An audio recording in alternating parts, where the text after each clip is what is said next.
자, 안녕하세요. 박성필입니다. 자, 오늘 사료주 함께 묶어서 보도록 하겠습니다. 자, 오늘 곡물 관련주들의 전체적인 상승이 나와줬습니다.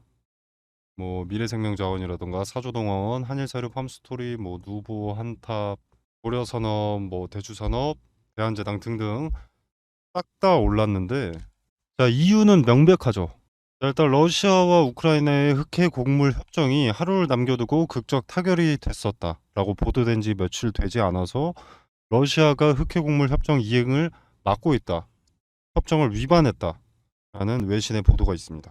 자, 우크라이나 인프라부 차관이 러시아가 피브데니 항구를 곡물 수출을 위한 요 항구를 차단하고 있다, 명백한 약속 위반이고 세계 식량 공급을 인질로 삼고 있다, 중단해라, 이러고 있습니다. 자, 일단 러시아는 이전부터 곡물과 사료를 늘 무기로 삼아왔습니다. 자, 일단 러시아도 그렇지만 우크라이나가 세계 곡창지대로 전 세계에 많은 양의 곡물을 수출하는 국가이기 때문에 우크라이나의 곡물 수출에 차질이 생기는 것은 국제적인 식량 문제가 됩니다. 러시아는 이제 이걸 무기 삼아서 자국에 유리한 조건을 자꾸 내미는 거죠. 자, 스위프트라고 해서 각국의 스위프트라고 해서 각국의 주요 은행 상호 간의 지급, 뭐 송금 업무 데이터 통신을 목적으로 만들어진 그런 시스템입니다. 비영리 법인이고요. 아무튼 이게 뭐냐면 유럽과 북아메리카 뭐 등등의 주요 은행이 가맹을 하고 있는데, 쉽게 말하면 전 세계 은행을 식별하는 코드입니다. 코드. 쉽게 말하면 일련 번호 같은 거죠. 정확한 송금을 위해서 국제적으로 사용하는 일련 번호.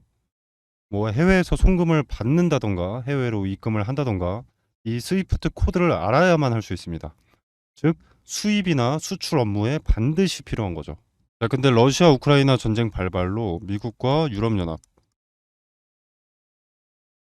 그리고 뭐 영국, 뭐 캐나다 등등의 국가가 스위프트 시스템에서 러시아 은행을 퇴출했습니다. 경제적으로 압박을 준 거죠. 해외 송금을 막음으로 인해서, 그리고 해외에서 들어오는 이 자금 유입을 막음으로 인해서 러시아의 자금들도 묶였고요. 그리고 아까 말씀드린 수입이나 수출 업무에 반드시 필요하다고 했었죠. 자, 이게 발이 묶인 겁니다. 스위프트 시스템의 서비스를 이용할 수 없게 됐으니까. 자, 그래서 이제 러시아는 곡물 협정을 무기로 러시아의 곡물 수출 이 부분을 무기로 삼아서 자, 이거 풀어줘, 다시 넣어줘 하는 겁니다. 우크라이나의 곡물 수출이 세계에 영향을 주는 것을 알고 있으니까. 뭐 사료주에서 수익을 기대하시는 분들은 러시아의 이런 만행이 수익에 도움이 되는 것은 사실입니다. 곡물 수출이 중단돼야 사료값이라던가 곡물값 이것들이 올라가고 관련 수혜주의 이익들이 증가하니까요. 자, 그리고 이제 5월 말입니다. 이제 곧 6월이죠. 여름이 오고 있다라는 건데, 자, 시대가 지나면 지날수록 이상기후 때문에 여름에 장마 그리고 가뭄은 세계적으로 좀 심해지고 있습니다. 곡물 생산에 차질이 많이 생기는 거죠. 곡물과 사료 등의 값은 여름의 장마와 가뭄으로 인해서 가만히 있어도, 전쟁이 없다고 하더라도 값이 비싸집니다. 그리고 곡물 협정이 지금 2개월이 연장이 됐는데, 자, 2개월 연장이라고 하면 7월 18일까지입니다. 본격적인 여름부터는 흑해 곡물 협정은 없다라는 겁니다. 물론 흑해 곡물 협정 위반했다 뭐 이런 기사가 나오고 있는 마당이긴 하지만, 표면적으로도 곡물 협정이 끝나는 날이 7월 18일이 여름이기 때문에, 자, 뭐 이때 또 4차 협정을 하긴 하겠지만 이때는 가뭄과 장마로 인한 식량 난 때문에 러시아가 삼을 무기가 좀 더 세진다고 봐야 되는 거죠. 자, 그러면 관련주들 어떻게 되겠습니까? 당연히 수급이 몰리겠죠 또. 자, 그리고 8월에서 9월, 자, 이때가 밀 수확기인데 지금 러시아 우크라이나 전쟁으로 본밀 파종이 제대로 이뤄지지 않았습니다. 이상기후로 수확량 부진도 예상되는 상황이고요. 자, 그리고 또 이 기사를 한번 같이 보시겠습니다. 자, 이전 기사인데 이번에 뜬 기사는 아닙니다. 자, 이전 기사인데 흑해 곡물 협정 이후에 곡물 수출 합의문 잉크 마르기도 전에 러시아 우크라이나 5대4항 공격. 곡물 협정을 해놓고 북한 마냥 바로 공격을 하고 있습니다. 1차 협정, 2차 협정, 3차 협정 모두 협정을 맺고 바로 다음날 공격을 시작합니다. 그렇기 때문에 곡물 협정은 크게 중요하지가 않습니다. 러시아가 가진 최대 무기이자 인질이 우크라이나의 곡물 수출이기 때문에 주기적으로 곡물 관련, 사료 관련은 전쟁이 종전되기 전까지는 수혜를 받게 된다라는 거죠. 자, 그럼 곡물 관련 사료주, 비료주에서는 뭘 사는 게 좋을까가 결국 관건이 아니겠습니까?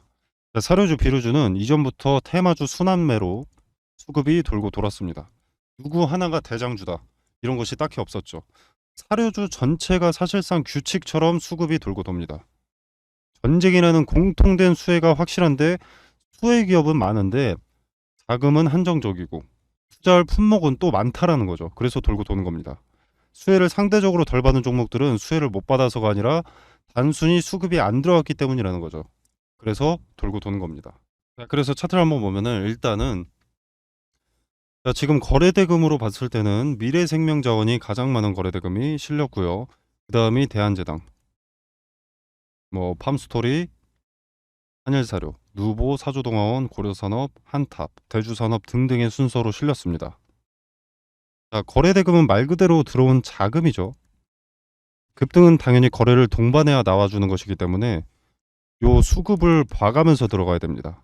순환매로 대장주가 계속 바뀌는 섹터이기 때문에 하나의 종목을 매매하기보다는 단기적인 관점에서 수급이 어디로 이동되는지 이것을 관찰하고 그쪽으로 들어가면 단기 트레이딩 영역에서 고수익을 챙길 수 있게 되는 섹터가 사료, 비료 섹터입니다. 곡물 관련. 이 러시아와 우크라이나의 전쟁으로 인한 실제 수혜 이걸 떠나서 수급 자체는 계속 옮겨 다니기 때문에 정말 단기간 고수익의 테마를 찾는다면 사료주가 현 상황이 가장 좋습니다. 단기라는 전제가 있습니다. 물론 그만큼 리스크도 있습니다만 리스크를 직접 감내하지 않도록 제가 매도 타점 잡아 드릴 겁니다. 010-2764-3885번으로 사료 이렇게 두 글자 문자 메시지로 남겨 놓으시면 사료주, 비료주의 수급 이동에 따라서 어떤 종목을 매매해야 되는지 근거를 포함해서 말씀드리고 매도 타점도 말씀드리도록 하겠습니다. 자, 그리고 보통 순환매에서 대장주가 먼저 되는 것이 시세를 분출하고 다음 종목들이 따라갑니다. 그리고 외인들의 비중이 상대적으로 높은 편이기 때문에 재무에 문제가 없어야 가능성이 더 높아지고요. 자, 이 외인의 자금이 유입된다면 개인 투자자들이 들어오면서 수급이 강해지죠. 그리고 수급에서 알 수 있는 건 바로 자동거래입니다. 자, 주가를 주도하는 주체는 있기 마련이죠. 주포라고도 불리고 세력이라고도 불리는 집단. 자, 얘네가 자전거래를 통해서 거래가 많아 보이게 활발해 보이게 연출을 한다라면 일단 그것은 개인들이 들어와 주길 바란다는 것이고 개인들이 들어오길 바란다는 것은 고점에 떠넘길 주체, 주가를 올렸을 때 여기에 받아줄 그 주체가 필요하기 때문에 개미 꼬시기를 하는 겁니다. 즉 여기서 자전거래를 하고 있다면 주가를 여기서부터 올리겠다. 그리고 여기서 너네를 이용해서 털어먹겠다. 이거죠. 그래서 수급이 어디로 이동되는지 차트상 절대 속일 수 없는 지표인 거래를 보면 명확해지는 겁니다. 이 순환매로 수급이 이동이 어디로 되고 있는지 제가 세세하게 근거를 포함해서 설명드리겠습니다. 각 종목별로 단기 관점에서 봐야 된다는 것만 명심하시면 되겠습니다. 그리고 자전거래 관련해서 자전거래와 통정거래는 좀 다릅니다. 그리고 거래량과 거래 대금은 다릅니다. 네, 그래서 여기서 순환매의 흔적을 포착할 수 있기 때문에 상단의 전화번호 010-2764-3885번으로 사료라고 간단하게 문자 메시지를 남겨 놓으시면 사료주 순환매에 따라서 어떤 종목들은 미리 매수하고 어떤 종목들은 미리 매도를 해야 되는지 상세히 근거까지 설명드리도록 하겠습니다. 자, 그리고 사료주의 수급은 이슈가 있을 때 반짝하기 때문에 장기 투자 관점은 이유가 없습니다. 장기 투자할 이유가 없습니다. 제 투자 시기는 곡물 협정이 끝나는 7월 18일쯤이죠. 자, 그때가 알맞는데 근데 그 기간 동안 시간이 꽤 빕니다. 그렇다고 지금 같은 기회장에 그 기회비용을 낭비할 이유는 또 없죠. 그래서 단기적으로 순환매를 이용해서 수익을 챙기는 전략을 설명드리고 나서 기회비용 살려서 어떤 종목을 매수해야 되는지와 종목을 자체 선정하는 방법에 대해서 설명드리도록 하겠습니다. 자, 제가 종목을 선정할 때는 가장 중요한 것이 테마라고 말씀을 드립니다. 그중에서 대장주를 찾으면 그게 급등주를 찾는 거라고 말씀을 드리고요. 그리고 이 테마는 세계 경제의 관심을 파악해야 됩니다. 세계가 어디에다가 자금을 투입하는지. 자, 간단한 예시로 코로나 때는 어떻습니까? 마스크, 진단키트, 백신, 치료제. 이것들이 강세였죠. 전 세계가 주목하고 필요했던 테마니. 자, 국내 같은 경우에는 병상이 수혜를 입기도 했었는데 이거는 각 국가별로 확진자 수가 다릅니다. 그리고 땅덩어리가 다르죠. 자, 그래서 공통사항이 될 수 없기 때문에 일로는 자금이 투입될 수가 없었습니다. 코로나 때는 요 마스크, 진단키트, 백신, 치료제가 전 세계가 필요로 했던 것이기 때문에 요 네 가지의 수급이 올릴 수밖에 없었던 거죠. 자, 그리고 다른 예시를 하나 들어보겠습니다. 자, 우리 러시아와 우크라이나가 전쟁이 났을 때 이때는 일단 곡물과 사료에 수급이 몰렸는데 일단 러시아와 우크라이나가 곡창지대입니다.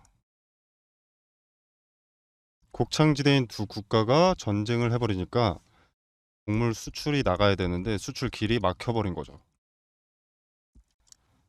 그래서 곡물과 사료값의 상승으로 이어졌고 이 곡물과 사료값의 상승은 우리의 필수 소비재인 식자재 값의 상승으로 이어졌습니다.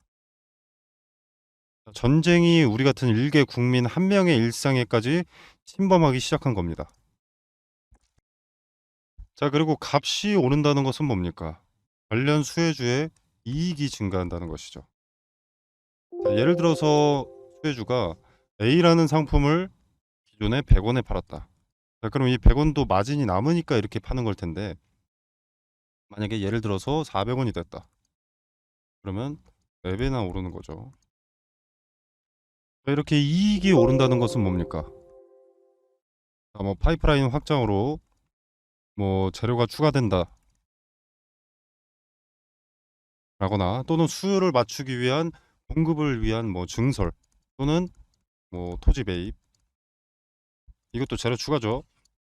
그리고 잉여 이익금으로 배당금의 증가라던가 즉 주가 상승에 호재 기대감이 생기는 겁니다. 그래서 수급이 올리고 주가가 상승을 하게 되는 거죠.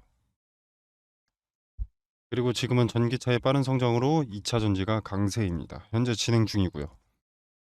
자, 지금 인플레이션 감축법 세부 지침을 변경을 했었죠. 원래 세부 지침이 변경되기 전에 인플레 감축법이 뭐였냐면 중국에서 뭔가를 만들기 위해서 광물을 들여온다. 그럼 너네 전기차 보조금 지원 못 해준다. 이거였습니다. 근데 세부 지침이 변경되면서 뭐 중국이나 인도네시아에서 광물을 받는 것까지는 오케이. 대신 FTA 체결국에서 50% 이상 가공을 해라. 그래야만 전기차 보조금 혜택을 지원해 줄 수가 있다. 이렇게 세부 지침을 변경한 겁니다. 자, 그래서 지금 수면 위로 떠오른 것들이 바로 원자재 가공 기업들이죠. 대표적인 수혜주이기 때문에. 자, 그래서 2차 전지의 구성을 일단 보면 대표적으로 양극재, 음극재, 전해질, 광박, 분리막 뭐 이렇게 있습니다. 자, 근데 양극재라던가 요 전해질 같은 경우에는 이미 많은 폭등을 했죠. 그리고 언론의 수혜 기업들이 노출이 되어 있습니다. 이미. 인플레 감축법 세부 지침이 처음 변경됐을 때 대부분의 투자자들이 무슨 생각을 했냐면 그러면 당장은 2차 전지 그중에서 비중이 높은 양극재의 핵심 광물 리튬이 강세니까 리튬 가공업체가 수혜를 보겠구나 하면서 리튬 관련주만 좀 부각이 됐었지만 요 음극재라던가 동박, 분리막은 관심을 못 받고 있습니다. 여기서 누가 대장주인지만 찾아내면 양극재를 제외한 음극재, 동박, 분리막은 먹을 게 차고 넘친다라는 거죠. 2차 전지는 양극재만 있다고 되는 것이 아니기 때문에 인플레 감축법에 뒤늦게라도 수혜를 보게 된다라는 겁니다. 자, 그리고 최근에 일부 증권사들에서 2차 전지에서 수급이 이동될 것이다. 뭐 제약바이오라던가 뭐 로봇, AI, 반도체 일로 수급이 이동될 것이다. 이런 얘기들을 좀 하고 있는데 일단 전 세계적으로 2차 전지에는 수백조 단위의 투자가 진행이 됐습니다. 앞으로도 수백조가 넘는 규모의 투자가 예정이 되어 있고요. 자, 무슨 말입니까? 제약바이오로 수급이 옮겼다. 로봇, AI, 반도체로 수급이 이동됐다라고 하더라도 이미 투입된 자금이 너무 크기 때문에 단기간 내에 로봇, AI, 반도체로 수급이 다시 몰릴 수밖에 없다라는 겁니다. 자, 이때도 양극재만 그리고 전해질만 관심을 받게 될까요? 그 두 가지가 2차 전지의 전부가 아닌데. 자, 종목은 이런 식으로 찾는 겁니다. 미리 많은 물량을 확보한다면 큰 돈이 되는 거죠. 자, 그리고 지금 미국의 인플레이션 감축법 때문에 주가가 이렇게 움직이는데 유럽의 핵심 원자재법 이것도 당연히 주식시장을 뒤흔들 핵심 내용이 됩니다. 자, 기존의 2차 전지 점유율 전 세계 1위가 중국 기업 CATL입니다. 자, 근데 미국의 인플레이션 감축법이나 유럽의 핵심 원자재법이나 둘 다 중국을 겨냥한 법안이기 때문에 여기에 대한 반사 이익을 국내 기업이 받게 된다는 겁니다. 한국 기업에게는 다시 없을 기회가 되는 거죠. 자, 그러면 국내 기업들 물 들어올 때 노를 저어야겠죠. 당연히 사업 내용에 더 박차를 가할 수밖에 없습니다. 자, 무슨 말이냐? 자금을 더 많이 투입할 수밖에 없다는 겁니다. 2차 전지 사업 관련해서 이 말은 호재들이 앞당겨진다라는 거죠. 그리고 기업이 빨리 성장하게 되는 것이고, 자, 기업의 빠른 성장은 더 빠르게 기업의 가치가 올라간다는 것이고, 가치가 오르면 어떻습니까? 주가는 자연히 오르죠. 그러면 개인 투자자인 우리한테도 기회가 되는 겁니다. 그래서 지금은 머뭇거릴 때가 아닙니다. 자, 지수의 영향을 잘 받고 변동의 폭이 가장 크면서 시총이 상대적으로 무거운 대장주죠. 대장주들을 제가 1차적으로 검열을 해놨습니다.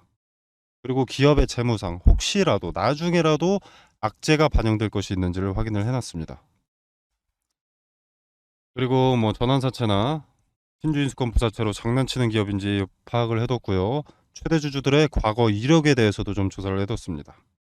그리고 인플레 감축법의 수혜를 받기 위해서는 국내에서 가공하는 기업이면 전혀 상관이 없는데 만약에 주거래 업체한테 가공을 받아서 온다라고 하면은 FTA 체결국인가 이것도 중요하기 때문에 이 부분까지도 체크를 해뒀습니다. 자, 전 세계 시장에 관심을 받고 있는 대한민국의 2차 전지 기업 수혜 종목 공유드리도록 하겠습니다. 상단에 010-2764-3885번으로 종목이라고 두 글자만 문자 메시지로 보내주시면 됩니다. 그럼 제가 체크해 놓은 이 종목 리스트 2차 전지 후발 수혜 종목 리스트 보내드리도록 하고요. 제가 수혜 종목 공유 드리는 게 돈 받자고 하는 것이 아닙니다. 그리고 여러분한테 수혜 종목에 대해서 매수가나 매도가를 따로 말씀드리는 것도 아니고요. 그냥 정말로 움직이는지 지켜만 보셔도 됩니다. 매수하고 안 하고는 여러분의 자유지만 종목을 선정하는 방식이라도 조금 알아가셨으면 하는 바람입니다. 그래서 그저 지켜만 보시더라도 어떤 방식으로 종목을 선정했는지, 왜 이 종목을 선정했고, 종목 선정 전에는 어떤 것을 체크했는지 다 세세하게 말씀드리니까 한번 지켜라도 보시길 바라겠습니다. 자, 오늘 준비한 영상은 여기까지고요. 여러분의 성공 투자를 기원하면서 마무리하도록 하겠습니다. 감사합니다.